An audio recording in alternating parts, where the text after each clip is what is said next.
இந்த இனிய மாலை பொழுதினிலே இந்த ஒவ்வொரு வாரமும் வெள்ளிக்கிழமை தோறும் சிறப்பு சிந்தனை விருந்தாக நடந்து கொண்டிருக்கும் இந்த பவானி அறிவு திருக்கோயிலுக்கு வந்திருக்கும் உங்கள் அனைவரையும் முதற்கண் வாழ்க வளமுடன் என்று வாழ்த்தி வரவேற்கின்றோம்.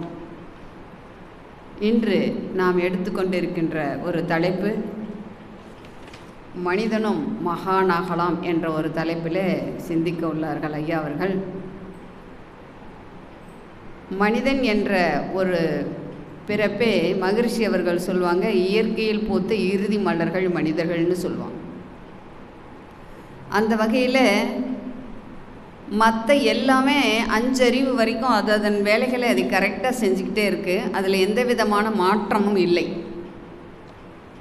மனிதனாக பிறந்த ஒவ்வொரு மனிதனும் எப்படி தன்னை மகானாக்கி கொள்ள வேண்டும் என்று நினைப்பதில்லை. மனிதனாக வாழ்வதே கஷ்டமாக இருக்குது. மனிதனாக எப்படி வாழ்வது என்று சொல்லிக் கொடுக்கவே நமக்கு இங்கே பல சச்சங்கங்கள் தேவைப்படுகிறதாக இருக்கிறது. அந்த வகையில் நம் குரு வேதாத்ரி மகரிஷி அவர்கள் எப்படி ஒரு மனிதன் மனதை இதமாக வைத்து கொண்டு மனிதனாக வாழ வேண்டும் என்று நமக்கு பல வகையில் சொல்லி கொடுத்துருக்காங்க. அந்த வகையில் மகானாக எப்படி வாழ்வது அப்படிங்கிறது வாழும்போது தான் ஒரு மனிதன் முழுமை அடைகிறான். மனிதரிலே கல்லுண்டு மரமும் உண்டு, மனிதரிலே பறவை உண்டு விலங்குண்டு, மனிதரிலே நீர்வார் விலங்கினமும் உண்டு, மனிதரிலே மனிதரும் உண்டு, மனிதரும் தேவராய் வருவதுண்டு, மனிதரிலே பிறப்பு அறுக்க வருவதே முழுமை என்றார் ஒரு கவிஞர். அப்போ இந்த மனித பிறப்பு என்பதை பிறந்து மனுஷனா மீண்டும் மீண்டும் பிறக்கிறதுக்கல்ல, வாழும் காலத்தில் எப்படி மகானாக வாழ்ந்து இந்த பிறப்பை முழுமையாக வாழ்க்கி கொள்வது அப்படிங்கிறதுக்காகத்தான் நம்ம வாழ வேண்டும் என்று சொல்லிக் கொடுக்கும் ஒரு அற்புதமான கலை தான் மனவளக்கலை.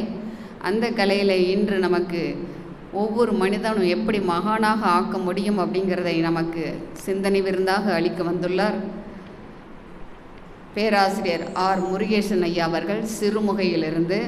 இவர் மனவளக்கலை பேராசிரியர். இவருடைய படிப்பு டிஎம்இ யோகாவில் பிஏ முடிச்சிருக்கிறாரு. 25 வருஷம் முழு நேரம் இந்த மனவளக்கலையிலேயே தன்னை அர்ப்பணித்து கொண்ட ஒரு அற்புதமான மகான் தான் வரும். மெட்ரிக் ஸ்கூலில் யோகா டீச்சர் மற்றும் மறுவாழ்வு மையத்தில் யோகா வகுப்பெல்லாம் நடத்திட்டுருக்காங்க.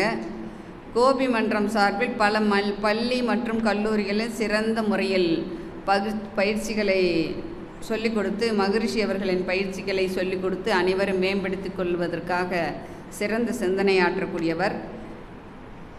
மேலும் இன்று நம்முடைய பவானி அறிவு திருக்கோயிலில் மனிதனும் மகானாகலாம் என்ற தலைப்பில் இந்த சிந்தனையை அளிக்க வந்துள்ள அவர்களை நம்முடைய பவானி அறிவு திருக்கோயிலின் சார்பாக வருக வருக என்று வரவேற்று இந்த சிந்தனையை நம் அனைவருக்கும் மனவளக்கலை அன்பர்கள் அனைவரும் எப்படி மனிதனாக இருந்து தன்னை உயர்த்தி கொள்ள முடியும் அப்படிங்கிறத சிந்தனையாக ஒருவர் கொண்டிருக்கோம். அவர்களை வாழ்க வளமுடன் என்று வாழ்த்தி வருக வருக என்று வரவேற்று என்னுடைய வரவேற்புரையை நிறைவு செய்து கொள்கின்றேன். வாழ்க வளமுடன், வாழ்க வளமுடன். சீரமைத்து உய்வித்த குருவே அன்பே.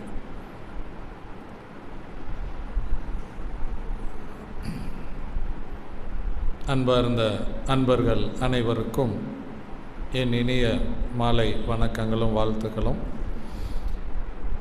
அறிமுக உரை வழங்கிய பேராசிரியர் அம்மா அவர்களுக்கும் மற்றும் பொறுப்பாளர்கள் அனைவருக்கும் என்னுடைய இனிய மாலை வணக்கங்களும் வாழ்த்துக்களும். இன்று ஐயா சொன்ன மாதிரி அம்மா சொன்ன மாதிரி மனிதனும் மகானாகலாம் அப்படிங்கிற ஒரு சிந்தனையை நம்ம எடுத்திருக்கிறோம்.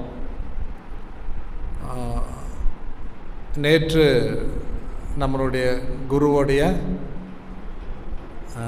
115வது பிறந்த நாள் விழா கொண்டாடி இருப்பீங்கன்னு நினைக்கிறேன்.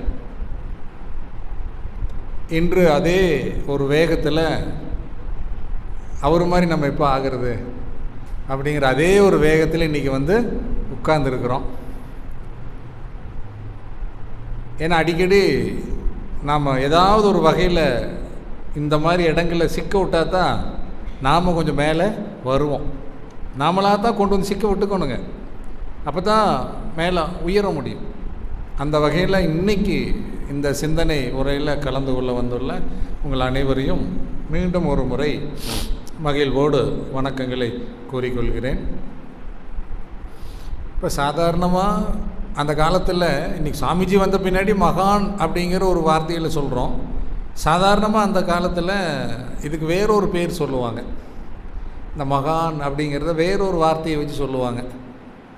அது என்ன வார்த்தைங்க அது? என்னங்கய்யா? ஞானி இல்லை, சாதாரண லோக்கலில் பேசிக்குவோம் சாமியார். அதை லோக்கலில் பேசிக்கிறது சாமியார் அப்படின்னு பேசிக்குவோம். சுவாமிஜி கொஞ்சம் வந்த பின்னாடி கொஞ்சம் மகான்கள் அப்படின்னு ஒரு டீசெண்டாக சொல்கிறோம். சாமியார்னாலே பொதுவாக எப்படி இருப்பாங்க? காவி உடை, முடி எல்லாம் போட்டு பட்டையெல்லாம் போட்டிருப்பாங்க. அன்றைக்கே பாரதியார் சொல்லிட்டார், காவி உடை வேண்டாம், கற்றை முடி வேண்டாம், பாவித்தல் ஒன்றே போதும் பரமனை எய்வதற்கு அப்படிங்கிறது அவர் சொல்லிட்டார். இப்போ பொதுவாகவே நம்ம மகான் ஆகணும், ஒரு நிலைக்கு உயர்ந்து போகணுன்னாலே உடனடியாக நம்முடைய மனதில் ஓடுவது எதுங்க? இந்த தோற்றம்தான். தோற்றத்துக்கு தான் முதல்ல போகிறோம். அதாவது உடை மாற்றணும், எல்லாம் பண்ணணும், அப்படி இருந்தால் மகான்கள் அப்படிங்கிற ஒரு உடைக்கு தான் டக்குன்னு மாறும். அதை மாற்றின ஒரு சுவாமிஜி தான். மகான்னா இப்படி தான் இருக்கணுங்கிற அவசியம் இல்லை. அப்போ அந்த வகையில் வந்து பார்த்திங்கன்னா, நாம் சாதாரண ஒரு வாழ்க்கை வாழ்ந்து கொண்டே கண்டிப்பாக இந்த பிறவி முடிவதற்குள்ளாக அனைவரும் கண்டிப்பாக மகான்களாக முடியும். ஏனென்றால் அதற்காகத்தான் வந்துள்ளோம்.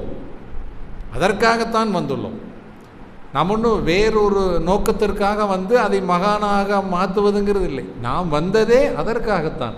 அப்போ அந்த பாதையை நோக்கி செல்வது என்பது இயல்பு, எளிது. பட் ஏன் எல்லாராலும் செல்ல முடியல அப்படின்னா, அதுக்கு சாமிஜி சொல்கிறாரு, நமக்கு மனித குலத்துக்கு அப்பா அம்மா யாருங்க? மனித குலத்துக்கு அப்பா அம்மா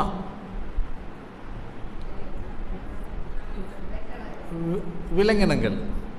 மனித குலத்திற்கு அப்பா அம்மா யாருங்க? விலங்கினங்கள். ஏனென்றால் முதல் மனிதன் யார்கிட்ட இருந்து வந்தான்? விலங்கினிட்டு இருந்து தான் வந்தான். உங்களுக்கு தெரியும், அந்த கதை தெரியும். ஒரு பெண் குரங்கும் ஒரு ஆண், அந்த ஒரு பேரும் கூட சாமி சொல்லுவார், யாழி அப்படிங்கிற ஒரு மிருகம். அப்படி ஒரு மிருகம் இருந்த மாதிரி சாமிஜின்னு சொல்லியிருக்காரு. அது ஆண், குரங்கு வந்து பெண்ணுங்க. இரண்டும் சேர்ந்து தான் ஒரு புது உயிரினம் மனிதனாக மலர்ச்சி பெறுகிறது. அதுக்கெல்லாம் நமக்கு அந்த சப்ஜெக்ட் தெரியும். அதாவது ஒரே வகையான உயிரினங்கள் உறவு கொண்டால் மட்டுமே குழந்தை வந்து கரு வரும். பட் ஒரு வேறுபட்ட உயிரினத்தை கொண்டு வரணும்னு இயற்கையை என்ன பண்ணுதுன்னா, தன்னுடைய நிலைப்பாட்டிலிருந்து மாறுது. மனிதனை உருவாக்குவதற்கு தன்னுடைய ரூல்ஸவே மாற்றுது பாருங்கள். அப்படி மாற்றி வேறுபட்ட இரு உயிரினங்களை உறவு கொண்டு புது ஒரு ஜீவனாக உற்பத்தி அடைகிறோம். அப்போ நம்முடைய அப்பா அம்மான்னு பார்த்திங்கன்னா விலங்கினங்கள் தான். அப்போ நம்ம யாருடைய ஜெராக்ஸாக இருக்கிறோம்? விலங்கினத்தோட ஜெராக்ஸ் தான் நாம. அப்போது ஜெராக்ஸுங்கும் பொழுது அங்கே என்ன இருக்கும்? ஒரிஜினல் எப்படி இருக்குமோ அப்படி தான் இருக்கும். ஆனால் இறைவன் என்ன பண்ணியிருக்காருன்னா, ஒரிஜினல் அப்படி வச்சுருக்காரு.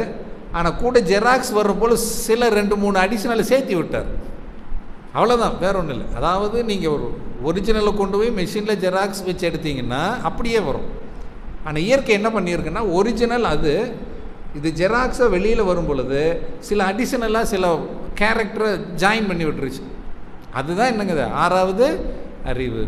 அப்போ அந்த அடிஷனல் கேரக்டர் ப்ளஸ் விலங்கினங்களோட கேரக்டர் ப்ளஸ் அடிஷனலாக மனிதனுடைய கேரக்டரை ஜாயின் பண்ணி அந்த ஜெராக்ஸ் வந்து வெளியில் வருதுங்க. ஆனால் எதற்கு வந்து பவர் அதிகம் அப்படின்னா, அந்த ஒரிஜினலோட பவர் தான் ஜாஸ்தி இருக்குங்க. ஜெராக்ஸில் இறைநிலை ஜாயின் பண்ணுன அந்த கேரக்டருக்கு வந்து பவர் கொஞ்சம் கம்மியாக இருக்கும். அதனால் மனிதன் ஆரம்ப காலகட்டங்களில் பார்த்திங்கன்னா அவன் நீண்ட காலமாக மனித உருவில் விலங்கினமாக வாழ்ந்து கொண்டிருந்தான். உருவம் மனிதன், பட் கேரக்டர் 90% யாருங்க? விலங்கினத்தோட கேரக்டர். அப்போ அவன் எப்பவும் போல் அந்த குகையில் வாழ்ந்தான், அடித்து சாப்பிட்டான், துன்புறுத்தி சாப்பிட்டான், அப்புறம் கொஞ்சம் அறிவு வேலை செய்யச்சு அடுத்தடுத்த ஸ்டேஜுக்கு மாறும். பட் மனிதனுடைய முதல் வாழ்க்கை மனித உருவில் விலங்கினமாக வாழ்வது. அப்புறம் கொஞ்ச நாள் கழித்து அந்த அறிவு வேலை செய்ய பார்த்திங்கன்னா தான் மனிதன், மிருகம் அல்ல, தான் ஒரு வேறுபட்ட உயிரினம் என்பதை அவன் உணர்கிறான். ஏனென்றால் அவனுக்குள்ளே இருக்கிற அந்த 6வது அறிவு எதற்காக வந்தையோ அதை அவனுக்குள்ளே உணர்த்துதுங்க லேசம். அப்போ அவன் முதல் ஸ்டேஜ் என்னங்க? மனித உருவில் விலங்கினமாக வாழ்வது. கொஞ்ச காலம் போன பின்னாடி நான் மனிதன், விலங்கினம் அல்ல என்பதை உணர்கிறான். ஆனாலும் இது 2வது ஸ்டேஜ் பாருங்கள். அதாவது மனிதன் என்று உணர்ந்த பின்பும் அவன் எதில் வாழ்கிறான்? விலங்கினமாக வாழ்கிறான். முதல் மனிதன்னு தெரியாமல் விலங்கினமாக வாழ்ந்து கொண்டு இருக்கிறான். அடுத்தது பார்த்திங்கன்னா மனிதன்னு தெரிந்த பின்னாடியும் விலங்கினமாக வாழ்கிறான். உதாரணம் பாருங்கள், சாமி சொல்லுவார், அதிகமாக சாப்பிட்டா என்ன ஆகும்? ஜீரணமாகும். ஆகாது. எல்லாத்துக்கும் தெரியும். 10ல் 9 பேர்த்துக்கு 10 பேர்த்துக்கும் தெரியும்னு வைங்களேன், தெரியும். இருந்தாலும் நம்ம என்ன செய்கிறோம்?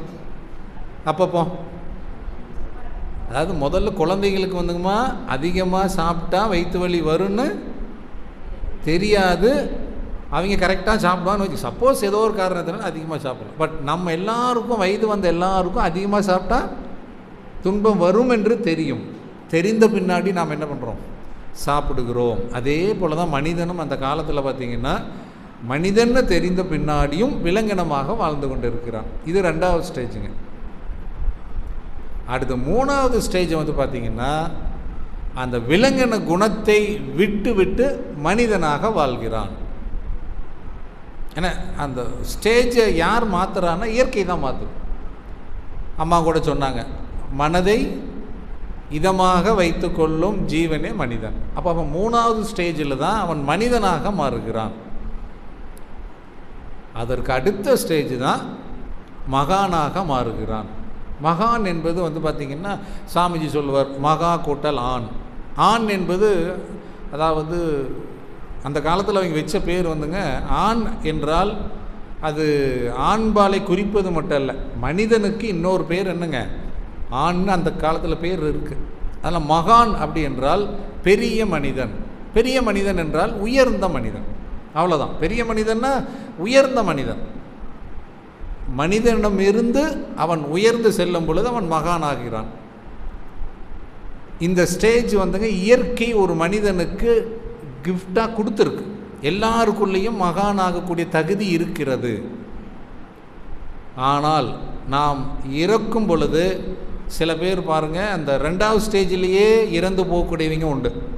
அதாவது மனிதன் என்று தெரிந்து மிருகமாகவே வாழ்ந்து கொண்டு அதிலேயே இறந்து போகக்கூடியவர்களும் உண்டு. மனிதனாக வாழ்ந்து இறந்து போகக்கூடியவர்களும் உண்டு. மகானாக வாழ்ந்து இறந்து போகக்கூடியவர்களும் உண்டு. அப்போ நாம் இந்த பிறவி முடியறதுக்குள்ள அந்த 4வது ஸ்டேஜை நம்ம ரீச் பண்ணணுங்க.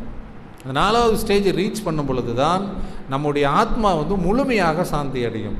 நமக்குள்ளே அந்த தகுதி இருக்கிறது. தகுதி இல்லை, நான் எங்கேயாவது தேடணும் அப்படின்னா நீங்கள் அது ரொம்ப சிரமப்பட்டு தேடலாம். பட் நமக்குள்ள அனைவருக்குள்ளும் இறைவன் அந்த தகுதியை கொடுத்து தான் அனுப்பியிருக்கார். இப்போ தகுதி கொடுத்து அனுப்பும் பொழுது அந்த தகுதியை நாம் தேடி செல்ல வேண்டியதில்லை. பட் அந்த தகுதி வருவதற்கான வாய்ப்புகளை நாம் கொடுத்தாலே போதும்.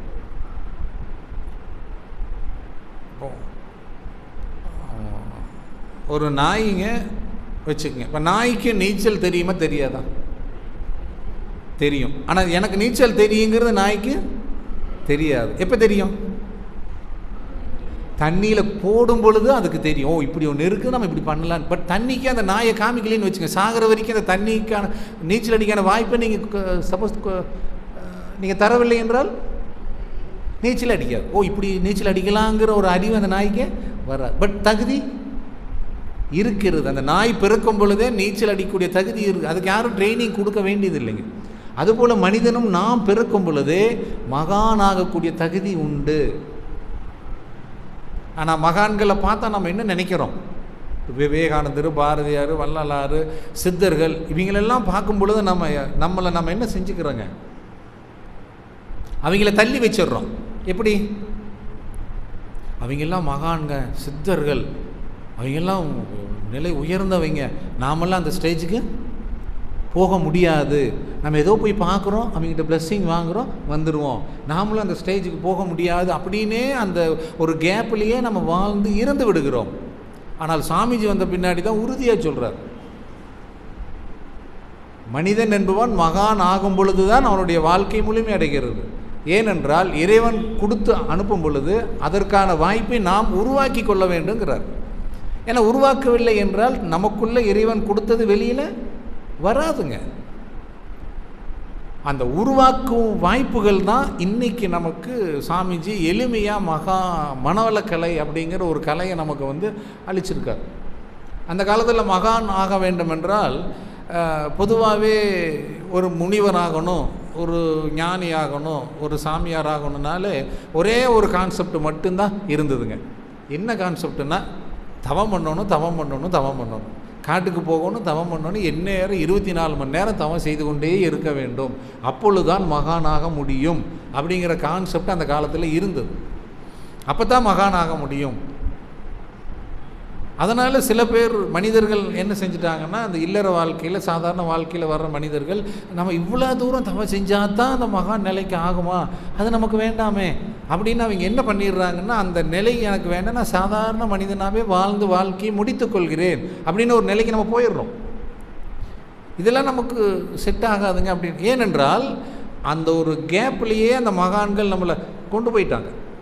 ஆனால் வேதாத்ரி மகரிஷி வந்த பின்னாடி தான் எல்லாராலையும் ஆக முடியும், எல்லாரும் அந்த நிலைக்கு போக முடியும். அதை சொல்லுவாருங்களே சாமிஜி, நான் முன்னாடி போகிறேன், நீங்கள் பின்னாடி வந்துட்டுருக்கிறீங்க. நான் இன்றைக்கி போயிட்டேன், நீங்கள் நாளைக்கும் வரலாம், நாளான்னைக்கும் வரலாம், ஆனால் கண்டிப்பாக அங்கே தான் நீங்கள் வருவீங்க அப்படின்னு நமக்கு எளிமையாக சொல்கிறார். அதனால தான் ஒரு வாழ்க்கை முறை பாருங்கள், அந்த ஒரு டிஸ்டன்ஸ் வைக்கல. அதாவது அந்த சீடர் குரு அப்படிங்கிற அந்த டிஸ்டன்ஸ் இல்லாமல், மகான் மனிதன் அப்படிங்கிறது இல்லாமல், அவர் மனிதனாகவே மகானாகவே வாழ்ந்து இறந்து போனவர். அதனால தான் அவர் இந்த ஜீவ சமாதியும் கூட வேண்டான்ட்டார். எனக்கு தேவையில்லை, நான் எளிமையாகவே வாழ்ந்து கொண்டு எளிமையாகவே சென்று விடுகிறேன். பட் எப்பொழுது அப்படி என்றால், இப்போ நாம் எந்த ஸ்டேஜில் இருக்கிறோம் அப்படிங்கிறத நாம் தான் பார்த்துக்கணுங்க.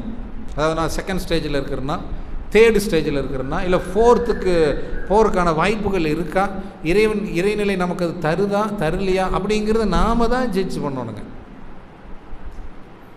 அப்போ எந்த ஸ்டேஜில் நாம் இருந்து அடுத்த ஸ்டேஜுக்கு போக வேண்டும் என்றால் அதற்கான வாய்ப்பை நாம் சிறிது உருவாக்கி கொள்ள வேண்டும். சாமியாராக போகிறதுங்கிறது கிடையாதுங்க. நல்லா, அதாவது ஒரு ஆன்மீகம் என்பது சாமியாரோ குடும்பத்தை விட்டு ஒரு எங்கேயாவது ஒரு இடத்துல போய் இருப்பது மகான்கள் அல்ல. சாமி எத்தனையோ இடத்துல நமக்கு சொல்லியிருக்காருங்க, பிறந்து விட்டோம், எதற்காக பிறந்தோம், எதற்காக பிறந்தோம் சொல்லுங்க மகளே. எதற்காக மனிதனாக பிறந்தோம்? பாவப்பதிவை கழிப்பதற்காக. இறைநிலை உணர்றதெல்லாம் அப்புறங்க. நாம் பிறந்தது பாவப்பதிவை கழிப்பதற்காக. வினிப்பயனே பாவப்பதிவை கழிப்பதற்காகத்தான் இந்த மனித பிறவியை நாம் எடுத்துள்ளோம்.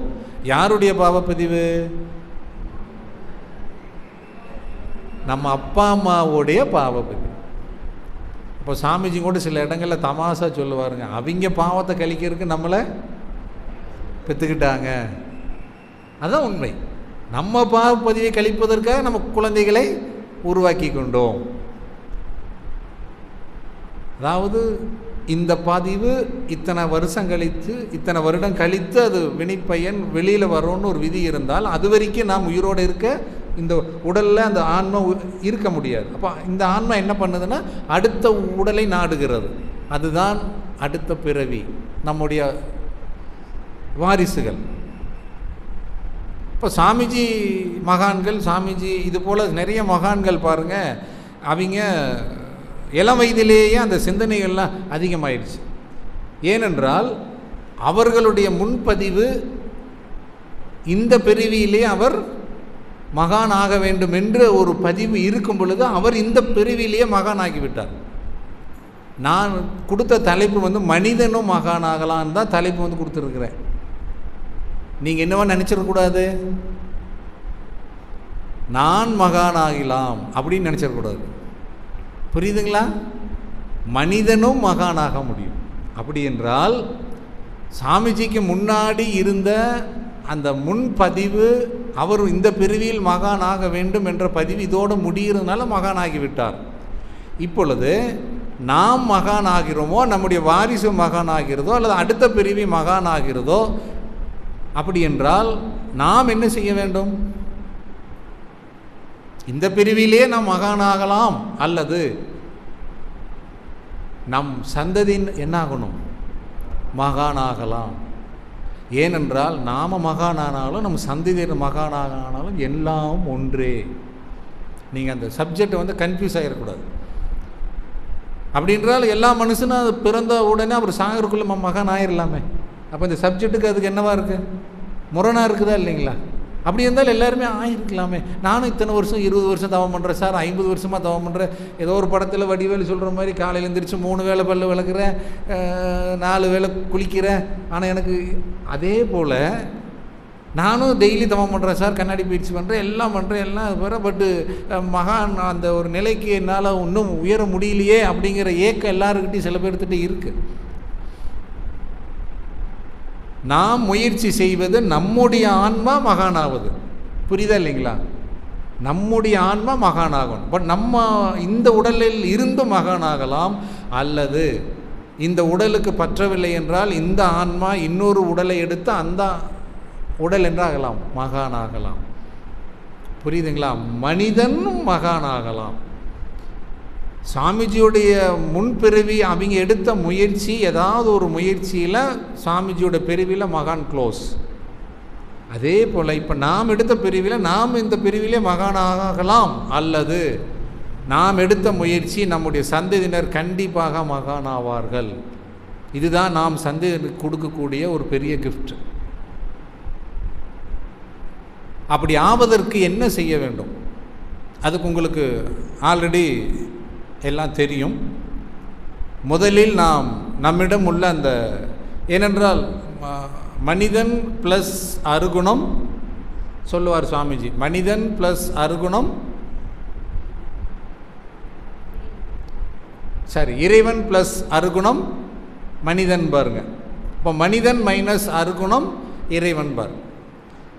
இப்பொழுது நாம் செய்ய வேண்டிய வேலை என்னவென்றால், நம்மிடம் உள்ள பிறருக்கு துன்பம் தரக்கூடிய குணங்களை நாம் குறைக்க வேண்டும், பிறருக்கு உதவி செய்ய வேண்டும்.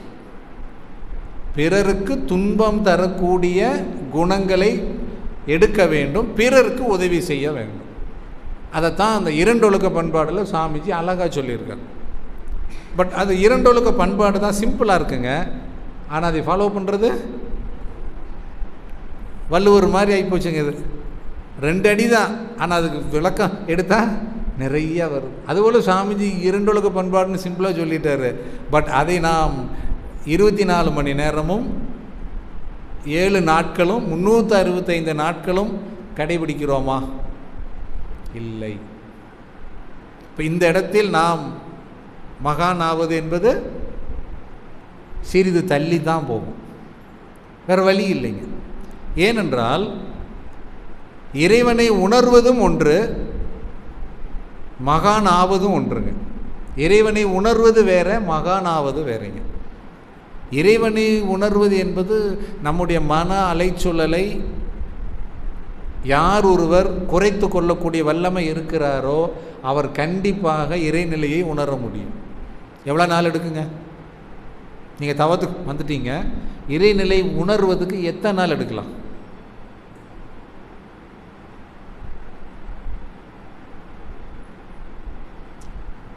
ஒரு வருஷம் ஆகுங்களா?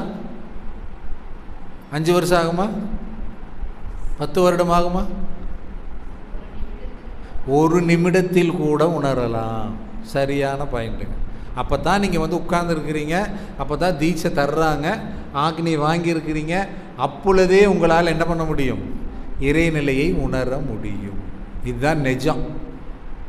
ஏனென்றால் யார் ஒருவர் தன்னுடைய மன அலைச்சூழலை அந்த டெல்டா வேவுக்கு கொண்டு போகக்கூடிய வல்லமை அவரிடம் இருக்கிறதோ அவர் ஒரு சில வினாடிகளிலே சிவகலம் அந்த சுத்தவெளியோட மனம் இணைய முடியும். இதுதான் நிஜங்க. அது 5 வருடம் ஆகலாம், 50 வருடம் கூட ஆகலாம், 5 வினாடிகள் கூட நடக்கலாம். அப்போ இறைநிலையை உணர்வது என்பது எல்லாருக்கும் வரும்.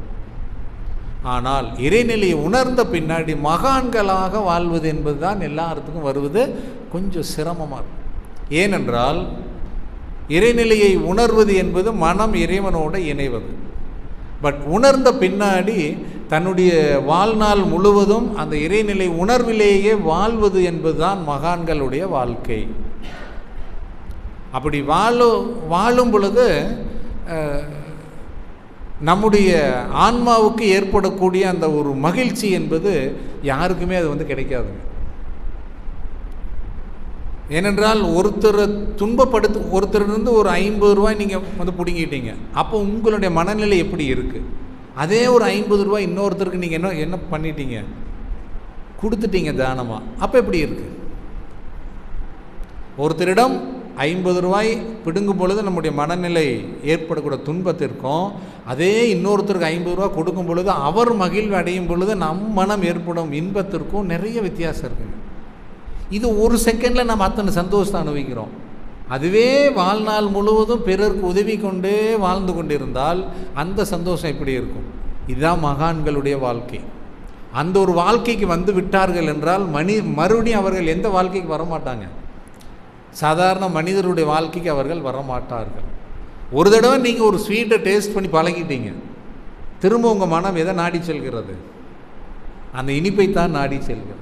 ஒரு பழக்க வழக்கம் நீங்கள் பழகிட்டீங்க, திரும்ப அந்த பழக்க வழக்கத்துக்கு மனம் இழுக்கும்.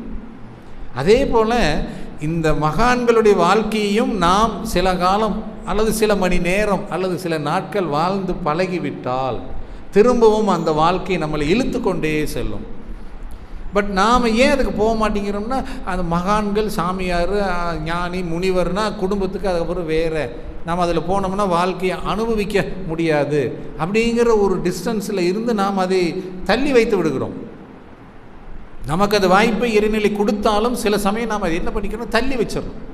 தள்ளி வச்சுட்டு வேண்டாம், நான் இதெல்லாம் முடிச்சுட்டு கடமையெல்லாம் முடிச்சுட்டு அப்புறம் போய்க்கலாம். இப்போ மன்றத்துக்கு போகணுன்னாலே இன்றைக்கி நிறைய பேர் மன்றத்துக்கு வர்றது இல்லைங்க. ஆன்மீகம் என்றாலே அதிகமாக ஈடுபாடு வர்றதில்லை. ஏனென்றால் அவருக்கு ஒரு சின்ன பயம். என்ன பயம்? சாமியாரோ போயிடுவோமோ. அதுவே சாமிஜி வார்த்தையை மாற்றுறாரு, மகான்கள் அப்படின்னு சொல்கிறப்ப நல்லா இருக்குது. அதே சாமியார்னு சொன்னால் பயமாக இருக்குது. இதனாலேயே நிறைய பேர் வந்து பாருங்கள், நல்ல தவம் கிடைத்தாலும் நல்ல அந்த மகான் வாழ்க்கை வாழக்கூடிய அந்த வாய்ப்பு கிடைத்தாலும் சில பேர் அதை தவிர்த்து விடுகிறார்கள். இந்த இடத்துல தான் சாமிஜி சொல்கிறாரு, இல்லறமும் துறவரமும் ஒன்றே. இல்லறத்தில் இருந்து கொண்டே துறவரம் மகான்களாக வாழ முடியுங்கிற கான்செப்ட் சாமிஜி வந்த பின்னாடி தான் கொஞ்சம் பேர்த்துக்கு என்ன வருதுங்க, அந்த தைரியம் வருகிறது. ஸோ அப்போது மகான் அப்படி என்றால் இறைநிலையை உணர்ந்த பின்னாடி நாம் வாழ்நாள் முழுவதும் அந்த வாழ்க்கையில் வாழ்வதே மகான்களாகும். எந்த நிலையிலும் தன்னை இறக்கி விடாமல், எந்த சூழ்நிலையும் தன்னை மாற்றிக்கொள்ளாமல் அப்படியே ஸ்டடியாக போகிறது தான் மகான்களுடைய வாழ்க்கை. நம்ம கொஞ்சம் சறுக்கிறோம், கொஞ்சம் மேலே ஏறுறோம், கொஞ்சம் சறுக்கிறோம் மேலே ஏறுறோம் என்றால் மனிதன். முழுவதுமாகவே பிறருக்கு துன்பத்தை அளித்து கொண்டே வாழ்கிறவர்கள் செகண்ட் ஸ்டேஜ். ஒரு 2 நாள் துன்பம் பண்ணுறது, 2 நாள் நல்லது பண்ணுறது, இது மனிதன். வாழ்நாள் முழுவதும் அப்படியே வாழ்வது என்பது மகான்கள். அதுக்கு சுவாமிஜி வந்து நமக்கு சில ஹிண்ட்ஸ் தர்றாருங்க. எப்படி இருந்தால், எப்படி ஒரு ஸ்டெப்பில் நீங்கள் போனீங்கன்னா அந்த நிலைக்கு போகலாம் அப்படிங்கிறதுக்கு ஒரு ஸ்டெப்பு தர்றார். அதுக்கு முதல் வந்து நம் மனதை இல்லறத்தில் ஈடுபடணும், அதே சமயத்தில் ஆன்மீகத்திலையும் ஈடுபடணும். வாழ்க்கையில் 2 பாதையும் சரியாக நீங்கள் வந்து கொண்டு போகணும். இப்போ இன்றைக்கி வாழ்க்கையில் நல்லா வாழணும்னா ஃபஸ்ட்டு என்ன வேணுங்க? இன்றைக்கி வாழ்க்கையில் சிறப்பாக சந்தோஷமாக வாழணும். பொருளாதாரம் வேண்டும், அதில் மாற்றம் கிடையாது. பொருளாதாரம் நல்லா வேண்டும். இன்னொரு கோணத்தில் ஆன்மீகம் வேண்டும். அந்த ஆன்மீகம் என்பது தான் உடலை ஆன்மாவை நல்ல முறையில் வைத்து கொள்ளக்கூடியதுதான் ஆன்மீகம். ஏனென்றால் இப்போ நம்ம கோயிலுக்கு போகிறோன்னு வைங்க, நம்ம மிடில் ஏஜில் இருக்கிறோம். நாம் கோயிலுக்கு போனால் சாமிகிட்ட நம்ம என்ன கேட்போம்? கடவுள்கிட்ட என்ன கேட்பீங்க? நீங்கள் நம்மளாம் மிடில் ஃபேமிலின்னு வைங்க, மிடில் ஃபேமிலி. கடவுள்கிட்ட போகிறோம், சாமிகிட்ட கேட்குறோன்னு வைங்க, என்ன கேட்போம்? இந்த சாமி இந்த சங்கல்பம் சொல்லும் பொழுது நல்லா கவனிச்சிங்கன்னா, இந்த அஞ்சலை எது நம்மக்கிட்ட வீக்காக இருக்குதோ அந்த வார்த்தையை அழுத்தி சொல்லுவாங்க சில பேர் மனசில். அது எனக்கு அனுபவமாக எனக்கும் வந்திருக்குது, நிறைய பேரும் சொல்லியிருக்காங்க. எல்லோரும் நார்மலாக உடல் நலம், நீலாயுள், நிறை செல்வம், உயர் புகழ், மெஞ்ஞானம், ஓங்கி வாழ்வோம் நார்மலாக சொல்கிறது உண்டு. அதுவே எனக்கு எது வேணுமோ அதை அழுத்தி சில பேர் சொல்லுவாங்க. என்கிட்ட பணம் வீக்காக இருந்தால் நமக்கு எந்த வார்த்தையை நம்ம டக்குன்னு பிடிப்போம்? நிறை செல்வங்கிற வாழ்க்கையை மட்டும் அப்படியே டக்குன்னு பிடிப்போம். உடம்பு வீக்காக இருந்ததுன்னா உடல் நலங்கிற வாழ்த்தையை நல்லா பிடிப்போம். எல்லாம் ஓகே, எனக்கு கண்டிப்பாக ஞானம் வேணும் அப்படின்னா மெஞ்ஞானம் அப்படிங்கிற வார்த்தையை நீங்கள் நார்மலாக சொல்லும் பொழுதே அந்த ஆன்மா என்ன பண்ணுன்னா அது அதிகமாக பிடிக்கும், அந்த வார்த்தையை அதிகமாக ஒலித்து கொண்டு இருக்கும். இதெல்லாம் நீங்கள் அனுபவமாக நீங்கள் பார்த்தீங்கன்னா கண்டுபிடிக்கலாம். அப்போது நம்ம மீடியம் ஃபேமிலி போகும்பொழுது கடவுள்கிட்ட சாமிகிட்ட வேண்டும் பொழுது நம்ம என்ன கேட்போம் என்றால், பொதுவாகவே எல்லாரும் பொருளாதாரம் வேணும்னு தான் கேட்போம். மிடில் ஃபேமிலி நம்ம போனோம். அதுவே ஒரு பணக்காரர் போனால் உடல் நலம், மன நிம்மதி வேணும். அப்போ வாழ்க்கையில் என்ன வேணுங்க? ரெண்டும் வேண்டும், ரெண்டும் சமமாக வேண்டும். வாழ்க்கையில் இரண்டும் சமமாக வேண்டும். ஏதோ அந்த காலத்தில் ஒரு கதை சொல்கிற மாதிரி, மாட்டு வண்டி சரியாக போகணும்னா 2 மாடும் சரியாக போகணும். அதே போல் ஒரு காயின், ஒரு நோட்டு செல்லணுன்னா 2 பக்கம் நல்லா இருக்கணும். இது ஒரு உதாரணத்துக்கு தான் நான் சொல்லுவேன். அதே போல் வாழ்க்கை, ஃபஸ்ட்டு வாழ்க்கை மனிதன் என்கிற அந்த ஸ்டேஜை நீங்கள் சிறப்பாக வாழ வேண்டும் என்றால் இரண்டையும் சமமாக கொண்டு செல்ல வேண்டும். சில காலத்துக்கு இரண்டையும் சமமாக நீங்கள் போகணும். ஒன்று பொருளாதாரத்தில் மட்டும் அதிக கவனம் செலுத்தி உயர்ந்தீர்கள் என்றால் கண்டிப்பாக உடல் நலம், மனவளம் பாதிப்பாவதற்கு வாய்ப்புகள் அதிகம். அதில் சந்தேகமே இல்லைங்க, அதில் சந்தேகமே இல்லை. ஏனென்றால் அந்த காலத்தில் பார்த்திங்கன்னா பொருளாதாரத்தில் அதிகமாக போகும்பொழுது ஞானம் வரவில்லை. அதனால் அந்த அரசர்கள் யாரை வச்சுக்கிட்டாங்க கூட? குருமார்கள், மந்திரிகள், அவங்கள வச்சுக்கிட்டாங்க. ஏன்னா அவங்க பொருளாதாரத்தில் அதிகமாக போகும்பொழுது சிந்தனைகள் கொஞ்சம் சிதறும். அதனால் குருமார்களை வச்சுட்டாங்க. ஆனால் சில குருமார்கள், சில புலவர்கள் பொருளாதாரத்தில் வீக்காக இருக்கிறாங்க. அப்போ உண்மையிலேயே அரசர் மோசமானவராக இருந்தாலும் அவர் என்ன சொல்ல வேண்டிய நிலை ஆகிப்போச்சு? ஒரு அரசர் உண்மையிலேயே அவர் கொஞ்சம் மோசமானவர்னு வைங்க, கொடுமை பண்ணுறவர் மக்களை மற்ற, அவர் கீழே இருக்கிற புலவர் அவர் என்ன பண்ணி ஆகணும்? புகழ்ந்து தான் பாடி ஆகணும். ஏன்? காசு, பணம், புகழ்ந்து தான் பாடி ஆகணும். அப்போ இந்த இடத்தில் ஒரு அரசர் பொருளாதாரத்தில் உயர்ந்திருந்தாலும் அவர் சில நல்ல முடிவுகளை எடுப்பதற்காக யாரை நாட வேண்டியது இருக்கிறது? ஒரு புலவரே, ஒரு குருமாரை நாட வேண்டியது இருக்கிறது. அதே போல் ஒரு குருமார், ஒரு புலவர் பொருளாதாரத்தில் பின்தங்கி உள்ள பொழுது அவர் யாரை நாட வேண்டியது இருக்குது? ஒரு அரசரை நாட வேண்டியது இருக்குது. இந்த இடத்துல தான் சுவாமிஜி கரெக்டாக யோசித்து நமக்கு ஒரு அருமையான பாயிண்ட்டை தர்றார். நீங்கள் ஒரு சைடாக எதிலையும் முன்னேற வேண்டாம். ஆன்மீகத்திலையும் ரொம்ப டாப்பில் போக வேண்டாம், பொருளாதாரத்திலையும் சரி, நீங்கள் பொருளாதாரத்தில் நல்ல டாப்பில் போகிறீங்கன்னு வச்சுக்கோங்க. அதுக்கேற்றபடி ஈக்குவலாக நீங்கள் எதை ரைஸ் பண்ணிக்கணும்? ஆன்மீகத்தை ரைஸ் பண்ணிக்கணும். இல்லை ஆன்மீகத்தில் டீப்பாக போகிறீங்களா, அந்த அளவுக்கு பொருளாதாரத்தை ரைஸ் பண்ணி வச்சுக்கணும். ஏன்னா இந்த அன்னைக்கு ஏற்பட்ட நிலை இன்றைக்கி சில பேருடைய வாழ்க்கையில் அது ஏற்படும். அதனால் சாமிஜி அருளும் வேண்டும், பொருளும் வேண்டும் என்கிறார். அதைத்தான் வள்ளுவரே அழகாக சொல்லிட்டார். அருள் எல்லாருக்கு, பொருள் எல்லாருக்கு, இவ்வுலகம் இல்லை. இப்போ முதல் மனிதன் என்கிற அந்த ஒரு தத்துவத்தை, மனிதன் என்கிற அந்த ஒரு வாழ்க்கை முறையில் நீங்கள் சிறப்பாக வாழும் பொழுது தான் அடுத்த மகான்கிற நிலைக்கு போக முடியும். மனிதன்கிற வாழ்க்கை சிறப்பாக அமைய வேண்டும் என்றால் நீங்கள் எல்லளவும் இந்த பொருளாதாரத்தை, ஆன்மீகத்தை ரெண்டையும் இப்படி இறக்க ஏற்றமாக வைக்கக்கூடாது. இரண்டையும் சரிசமமாக கொண்டு செல்ல வேண்டும். அப்பொழுதுதான் நீங்கள் யாரிடமும் எதற்கும் எதிர்பார்க்க தேவையில்லை. எப்பொழுது ஒரு மனவளக் கலைஞன் யாரிடமும் எதிர்பார்க்காமல் தன்னுடைய வாழ்க்கையை நடத்துகிறானோ அப்பொழுது அவன் சீக்கிரம் மகானாகக்கூடிய நிலை வந்துவிடும். அது சப்ஜெக்டாக இருக்கட்டும், ஒரு லிமிட்டுக்கு மேலே நீங்கள் யாருக்கிட்டையும் போய் கேட்டுகிட்டே இருக்கக்கூடாது. புரியுதா இல்லைங்களா? ஒரு ஸ்டேஜ் வரைக்கும் நீங்கள் கேட்கலாம். ஆன்மீக சப்ஜெக்டை ஒரு ஸ்டேஜ் வரைக்கும் நீங்கள் கேட்கலாம். சார் இது என்ன டவுட்டு சார், இது ஏன் எக்ஸசைஸ் இப்படி இருக்குது, ஏன் இந்த காயக்கல்பம் இப்படி இருக்குது, ஏன் இந்த இது இப்படி இருக்குது அப்படின்னு சப்ஜெக்ட் கேட்டுகிட்டே இருக்கலாம். பட் ஒரு ஸ்டேஜுக்கு மேலே நீங்கள் என்ன பண்ணக்கூடாது, கேட்கக்கூடாது.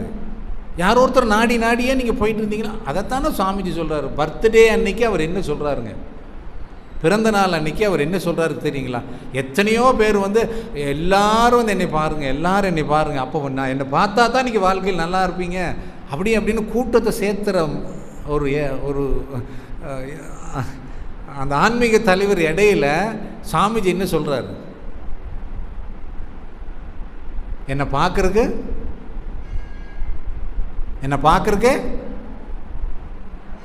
வராதீங்கிறார். தெரியுங்களா? என்னை பார்ப்பதற்கே வராதீங்க. ஏனென்றால் எத்தனை நாள் நீங்கள் என்னை எதிர்பார்த்து கொண்டு என்னை சார்ந்தே நீங்கள் வாழ்வீர்கள். உங்களை சுயமாக ஆன்மீகத்தில் முன்னேற்றுவது தான் என்னுடைய வேலை.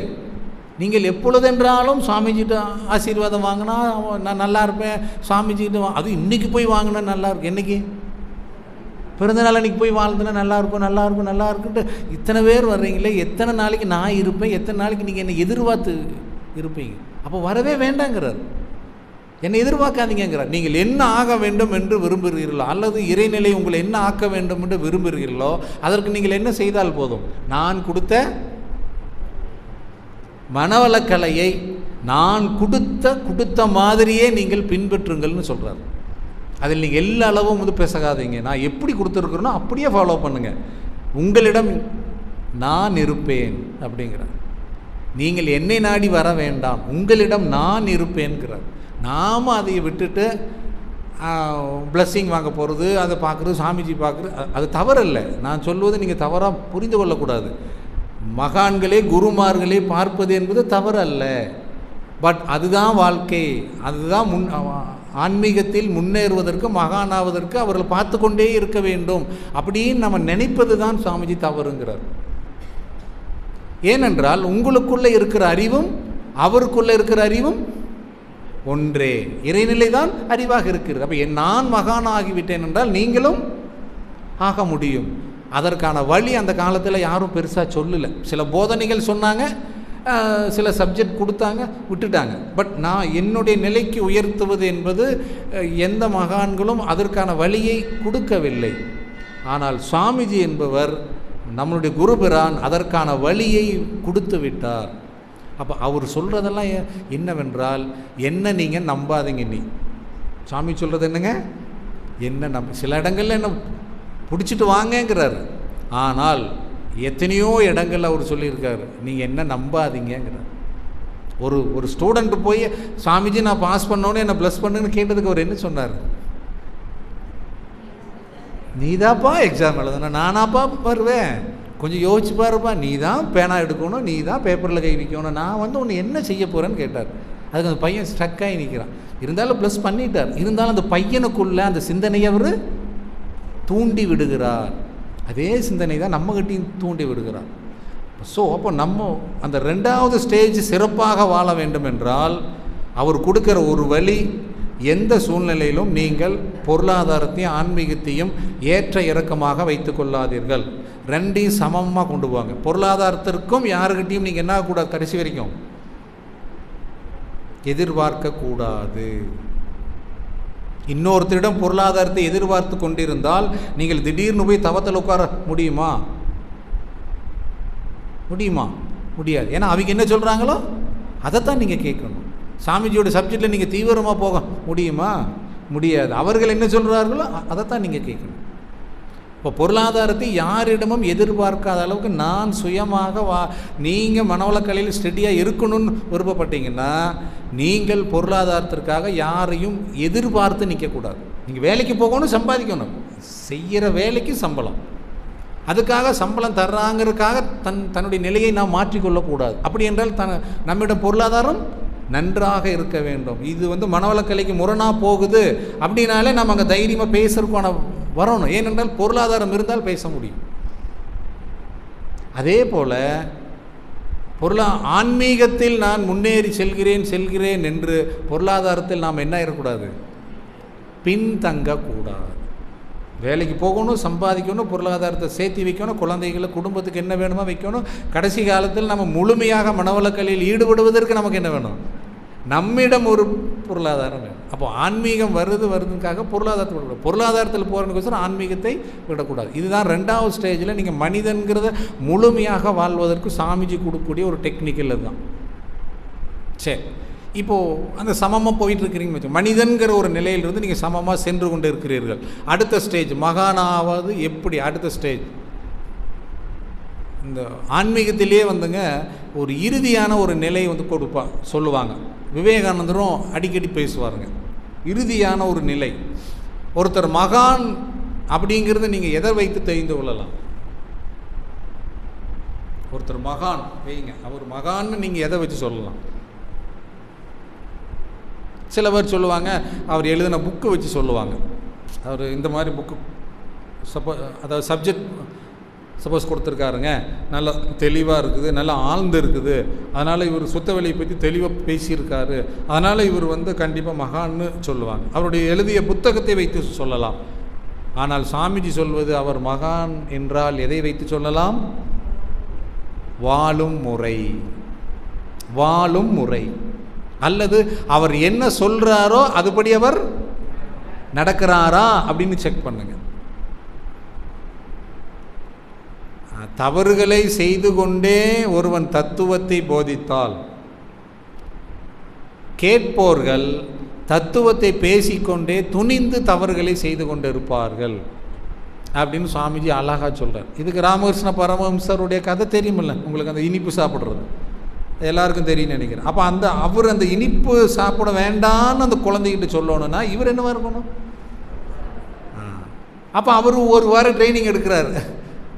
இனிப்பு சாப்பிடாமல் இருந்து ட்ரைனிங் எடுத்து அந்த ஆன்மாவில் இனிப்பு வேண்டாங்கிற பதிவை கொண்டு வந்த பின்னாடி அந்த குழந்தைக்கு சொல்கிறார். அப்போ நாம் கூறக்கூடிய வார்த்தைகள் எதிலிருந்து வரக்கூடாதுங்க, வாயிலிருந்து வரக்கூடாது, ஆன்மாவிலிருந்து வர வேண்டும்.